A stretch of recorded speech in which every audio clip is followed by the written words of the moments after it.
Hey guys, അപ്പോൾ നമ്മുടെ ഇന്നത്തെ യാത്ര വന്നിട്ട് അച്ചൻകോവിൽ ഫോറസ്റ്റ് വഴി തിരുമലക്കോവിലേക്കാണ് കേട്ടോ. പോകുന്ന വഴി ഇതുപോലെ ഒരുപാട് ബട്ടർഫ്ലൈസ് ഉണ്ടായിരുന്നു കേട്ടോ. ഞങ്ങൾ പോയ വഴി മൊത്തം ഇത് തന്നെയായിരുന്നു. എൻ്റെ ഡ്രസ്സിന് സെയിം കളറിലായിരുന്നു ഉണ്ടായിരുന്നത്.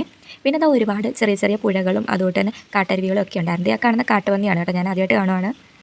അവൻ പക്ഷേ ഞങ്ങളെ കണ്ട് പേടിച്ചിട്ട് നേരെ തിരിച്ച് കാട്ടിലേക്ക് തന്നെ കയറിപ്പോയേ.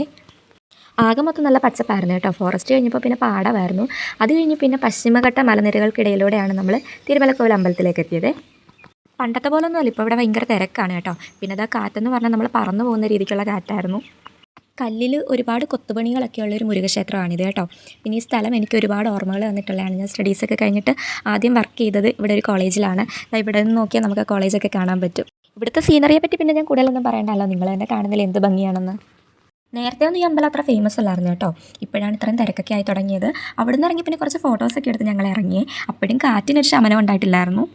എൻ്റെ മുടി ഇങ്ങനെ പറക്കുന്ന കാണുമ്പോൾ തന്നെ അറിയാലോ എന്തോരം കാറ്റാണെന്ന്. അങ്ങനെ മലകൾക്കിടയിലൂടെ ഇറങ്ങി താഴെ വന്നപ്പോൾ നിറച്ച് മാമ്പഴ കച്ചവടക്കാരായിരുന്നേ. 8 കിലോയോളം നല്ല പഴുത്ത മാങ്ങ വാങ്ങിച്ചിട്ടുണ്ടായിരുന്നു കേട്ടോ. വെറും 200 രൂപയായിട്ടേ ഉള്ളായിരുന്നു.